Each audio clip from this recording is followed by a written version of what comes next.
Hi everyone, welcome back to Pinoy Fermenter. I've got some questions about coffee kombucha, also known as Kofucha. Many of you have been asking, what does it taste like? Is it better than regular coffee? And what are the benefits? Okay, so Kofucha has the rich aroma of coffee but with a smoother and slightly tangy taste from fermentation. Many people find it gentler on the stomach than regular coffee, and it also contains beneficial acids and compounds produced during fermentation.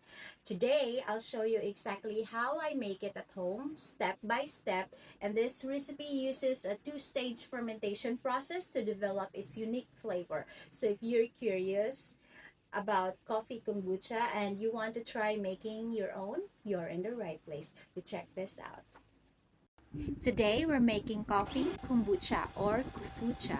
I'm starting by grinding whole coffee beans. If you already have ground coffee, that's even easier and works perfectly. While the water is heating, I'm preparing my coffee. Once it's hot, I pour in the grounds. Before the water reaches a full rolling boil, I turn up the heat and let it steep for about 30 minutes.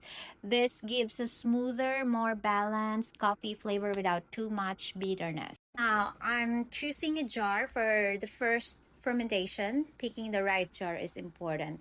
Glass jars don't react with the acids from fermentation. They're easy to clean and they let you see what's happening inside your brew. Here is my coffee kombucha starter. I keep it separate from my regular kombucha starter so the coffee flavor stays consistent from the batch to batch. Okay, so make sure your jar is washed and clean before starting. Clean equipment helps prevent unwanted microbes from getting into your brew. After about 15 minutes of cooling, I'm pouring in the freshly brewed coffee, nice and steady, down to the last drop. At this point, the coffee should be warm and cool, not too hot to protect the culture. Next comes the sugar. All right, so yeah, let's stir gently until it's fully dissolved. The aroma is amazing already. The sugar will feed the culture during fermentation, so don't skip it. Now here's the most important part, the starter tea and SCOBY. This culture has been used with coffee many times and has adapted well to kombucha. And I keep it healthy by refreshing it regularly with sweet tea and sugar in a separate jar. Remember, a strong starter helps lower the pH quickly and gives the fermentation a better start. And now the fermentation begins. I'll cover the jar with a clean cloth and place it somewhere safe where it won't be disturbed.